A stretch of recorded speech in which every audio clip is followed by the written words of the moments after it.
please subscribe, Baby Girl Madam Labi. Isa rin po siyang charity vlogger ng Bataan. Ayan. Suportahan din natin si Baby Girl Madam Labi, isang charity vlogger ng Bataan.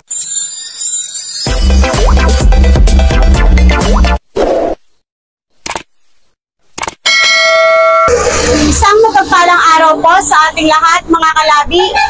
Kung natatandaan niyo po yung isang nanay na pumunta po sa bahay, yung nakausap po ni videographer, ito po siya, mga kalabi.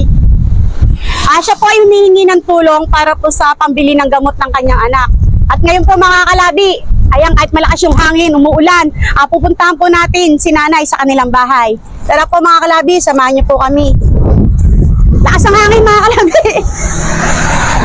Buti medyo humupa na yung ano. Hawak ko yung sombrero ko, baka lumipad eh. Ayan, mga kalabi, oh.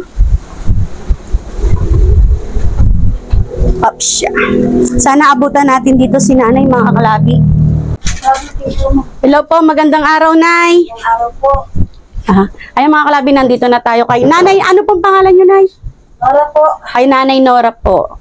Oh, Nay, kumusta na po kayo? So, ito po, kararating mo lang po. Nagtanong lang Nang? yatang gamot po. Oh, Nay. Yung panggamot. Lagyan kita ng mic, Nay, ha?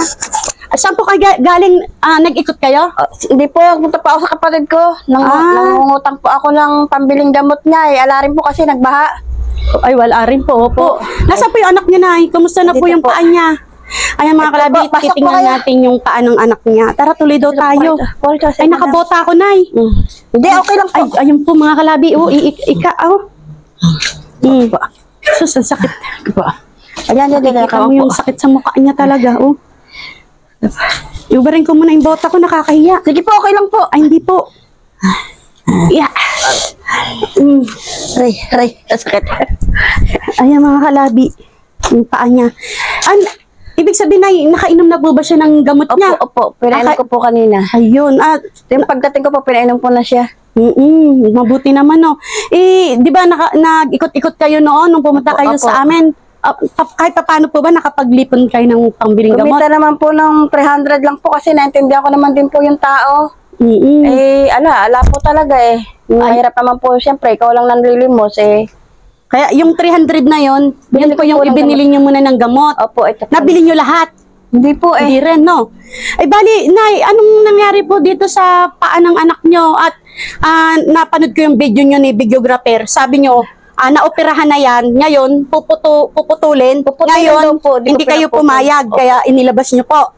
Bakit daw po puputulin? Ay, sabi daw po may putol na buto eh. Ala naman po, kaya pinauwi ko po. Yung doon po, sabi nila, meron daw pong putol na buto. Ay, nung uuwi ko po siya. Ayaw po pumayag ng mga doktor na iuwi ko. Ay, dito naman po, yun, inuwi ko po siya. Ala naman po, kasi nilalanggas ko, wala akong makitang putol na buto. Kaya po hindi, di ba in-x-ray naman po yan? Opo. O baka sa Ay, yung x-ray? x-ray, hindi pa po binibigay sa amin. Kasi nga, hindi naman po kasi kami pinauwi. Ay, Kayo lang po yung kusang umuwi. opo. Kasi natatakot po ako, binata yung anak ko, mapuputol po yung paa, kaya ayaw ko po pumayag. Hindi, ibig sabihin, kung kailangan siya na putulin o pinaliwanag sa inyo kung bakit kailangan siya putulin. Opo, Ano sabi daw po? kasi kaya daw po puputulin, may putol na buto. May putol. Baka mamaya, yung putol na yun, hindi kayo yun. Ala naman po. Ala po. Gusto niya po, tingnan natin. Kung kaya niya po tingnan. Ay, hindi na po. Okay na po. Kumusta na anong pakiramdam mo? Si madam. Hindi, okay lang po. Anong pakiramdam mo? Maano pa rin? Makirot? Pag lumalakad lang po, may ito po kasi yung pinaka-ano po niyan, tapyas po dito. Yung ito pong pinaka-ganito po. Oo. Pag lumalakad po, may kirot. May kirot. Po yung, ito po, dito rin po, yung may hukay din po rito. Yung pinaka-ano po ito. Pero, siguro na naniniwala kayo na kaya hindi nyo siya pinapaputol. Naniniwala kayo na walang sa buto niya. Ala po. May cellphone ko dun sa Naitatayo naman po niya. Natayo naman niya, kaya... Ano pong nangyari? Bakit nagkaganya yung paa niya? Na po siya, nagtanim po ako, sumama siya magtanim kasi nga dito naiinip po siya, natatakot po siya kasi kung susumpungin po siya ng epilepsy, Opo. wala pong sasalo sa Kasama, kanya. oo. Ay, nataon naman po nang pauwi po kami. Inatake po sa tricycle. Ay, inatake siya sa tricycle. Opo. Po kami natapat eh. Sa alauli po yung daan po sa ibabaw. Ngayon, pag-atake nga, yung paa niya, yun, lumusot doon. Sumuot sa ilalim, kaya hinila ko lang Aksidente po talagang yung ano. Ay, mga kalabi ko natatandaan niyo po, si Kuya, ano pangalan mo? Prismar po. Si Kuya Crismar, dati na po natin siyang napuntahan dito, natulungan. Siya po yung yung binata na may epilepsy po. Yun po yung nangyari. Inatake siya habang nasa motor, lumusot. Ang hirap talaga, Lumusot po. Eh, ito lang. Ito Oh. po yan. Yung pinaka Kaya nataranta po ako, inusog ko na lang po yung motor para makuha ko yung paa niya. Yung sa mga paa niya. yan po yan. Oo, yung sa paa, nawala yung ano. O Nay, ngayon 300 binili nyo ng gamot, di marami pang kulang. Ilan pa yung kulang na gamot niya, Nay? Madami rin Pwede po. ko po ba, Nay, na na hiramin po yung nyo, yung... Reseta po. Opo, bibili natin po yung kulang na gamot na iinumin niya. No? Kunin mo pa. Dito wala sa bag ka. O Nay, meron po tayong generous sponsor na tutulong po Ay, salamat sa pambili po ng gamot na hinihiling nyo po, no? Para dito sa anak nyo. Para makainom siya ng tuluyan, no? Sabi ko nga po sa kanya, inumin mo ng inumin. Eh, minsan naman sabi Opo, niya, dapat iinumin nyo. kasi pag ininom ko parang lumalaki yung ulo ko, tsaka lumalabo yung mata ko, inumin mo lang inumin. Yan lang po kasi kaya po, minsan parang na po uminom kasi lang po. Pagka ininom ko yung mata ko, parang lumalabo po yung paningin ko. Ano Ay, po ganon? yan? Eh, di sa- Bakit po kaya niya yun? May follow-up check-up po ba siya? Wala po eh. Wala po ba sa nireseta lang po? Opo. O yan mga kalabi, bibili natin yung gamot ni Kuya. Salamat po. Yung kakulangan ng gamot po ni Kuya, no? At ayan, Nay, sama ka? Hindi po. Oh, walang kasama si si Kuya, baka atake ng epilepsy. O bali ako na lang bibili kami na lang ni videographer po, no? Opo. Oh, sige Salamat po. naman. Ayan mga kalabi, samahan nyo kami at bibili tayo ng gamot ni ni Kuya Prismar. Ayan mga kalabi, bali inabot na po ni Nanay yung kanyang reseta na bibili natin. Ngayon mga kalabi, may napansin si videographer. Ang daming gamot, Nay. Ano ba, videographer? Ano yung... Iharap mo dito. Oo. Kasi, Ang nakalagay rito sa kanyang diagnose, ito, yung oras ng pag-inom niya, madam, mula nung na-company si sir, nung lumabas si sir, July 6. July 6. July 28 na ho ngayon, halos 3 Oo. weeks na po. Ay, hindi lang, 3 weeks. Laki natin 3 weeks. Mula nung ilabas si sir, 3 weeks, ang inumin niyang gamot, 14 lang po, ayan lang ho, 14. Pang pang 7 days. Kung nagtuloy-tuloy si sir na nag-inom, ma-overdose po siya kasi Ayun. marami nang nainom siyang gamot, sobra na po. Ngayon, pag binilan pa natin si sir, baka mapaliw si sir, ma-overdose siya gamot. Tayo pang masisi ngayon, papakita natin to sa mga nakakaalam. Pwede nyo naman itong i-correct sa amin kung mali kami sa nakikita namin. Pero, yan po siya, oh. Ayun naman yung niya, oh. Every 12 hours, 7 days lang siyang magtitake ng gamot. Pero, halos 3 weeks na po siyang Lumagpas na umiinom. kayo. Pero hindi naman sa tuloy-tuloy yata kasi nga walang pambili. Pero palagay na natin, pero overdose na siya. Ayan. Ayun, kaya pala, anong nararamdaman mo, boy? Sabi mo kanina sa akin, Chrismar, para daw siyang yung nanlalabo na yung mata mo. Malabo po yung Tapos, paningin ko eh. yung paningin Umiinom niya. si madam. Oo, pag umiinom. Sobra na po yung pag-inom ng gamot ni Chrismar, Nay. Dapat Sayang ang pong nakareseta gamot po rito, 7 days niya lang pong iinumin. Anong maganda natin gawin nito? Ang gawin dyan, nanay, ipacheck niyo po siya para mabigyan siya ng another Oo. panipang para dyan sa kanyang gamot ay pa.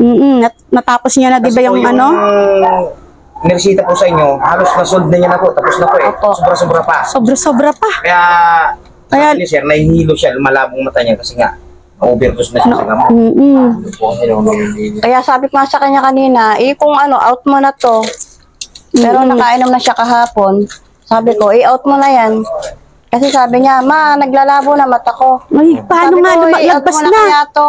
Sobra-sobra na iniinom na Kasi gamot. umiinom po siya niyan. Umiinom siya nito. Nasasabay to. Pero hindi naman po pinagsasabay ng oras. Nagpapalipas po ako ng mga 1 oras. Para sa epilepsy niya po. Niresita po ba sa inyo? Wala akong nagpaliwanag sa inyo? Oo. Ay, yung halos lang po. 7 days lang po siyang iinom. Iinom. Ala po, basta binigay lang po sa Ay, akin hindi. to. Nay, lahat po ng nire-reseta ng doktor sa atin, lahat po yan ay pinapaliwanag. Baka po hindi nyo lang naintindihan. Siguro medyo lang kayo ng mga time na yun. Kaya sabi ko sa kanya, wag mo na ituloy to. Kasi nagsasabay po siya. Sa gabi po kasi umiinom siya ng pa sa epilepsy niya. Sa gabi. Dalawa po kasi. Kaya Kaya, lang ang gawin yan, madam. Dalhin niyo po sa ipapacheck up mo siya ulit. Kwento niyo na rin. Opo. Para sila yung mga mas higit na nakakaalam. May papaliwanag yan. Sabihin niyo lang po yung totoo para mabigyan Oo, ng diagnose. Ano po? At saka, tsaka nagko-concern lang ako kay nanay, no? Yung sinabi ng doktor na puputulin. ala po. Siya daw wala. Pero, Nililinis ko po yan, sinasalat ko po. kasi na hindi mo naman makikita yung boto niyan eh. Nasa loob yung boto. Hindi mo Ganun. Opo, yung mga doktor, may x-ray tayo. Ganyan, hindi nyo pa pala kinuha yung resulta na x-ray na. Ayan mga kalabi, hindi na po natin bibilan ng gamot sila nanay kasi na-over na po pala sila nanay sa gamot, no? Tsaka ito Ngayon na po, lang. ang request na lang po ni nanay, bilan na Gasas lang na daw lang po po, ng tsaka anong ito. bibili natin. Gasas po. Gasas po daw, tsaka ito, Panalin sa sugat. bayod na. Sige. Gasas. Oo. Betadine. Yung ganun po yun. Ito. Sa alin pa? Ano yan? BL? Para saan to? Pampatuyo po ng sugat. Yan po yung pinapahid. Yan ang pinapain mo sa. Opo. Sige. Ayan mga kalabi, bilan muna po Salamat natin ng gagamitin ni Kuya dito sa sugat niya. Mga kalabi, nandito na tayo sa Mercury Drug. Bibili muna tayo ng ni nanay. Ng gasa, tsaka yung BL, at tsaka yung betadine. No? Tapos iatid natin uli sa kanila, no?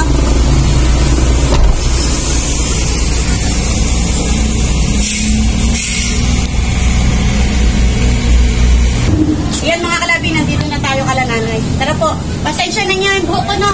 Ang makangin sa labas. Ay nay, ito na yung gamot natin ngayon. Ayan, hindi na ako papasok na para hindi na ako. Ito na yung. Ayan, ito po yung betadine. Tapos yung gasa, tsaka yung BL ko na. Ayan. At, ganito, ang natin, magpa-check up, ipa-check up nyo na lang po ulit si, tapos, dyan sa natin, sa center. Oo. Ngayon, ko na lang po kayo ng nyo, ng pamasahe. Para pa-check up nyo po siya talaga ulit. Ikwento nyo po yung, yung nararamdaman niya, sasabihin nyo po, no? O, tapos ito po, pamasahe nyo na ha, bibigyan ko po kayo ng pamasahe para check up nyo po siya ulit. Kasi tapos na kami 7 days na lang, no? Na inuman, opo.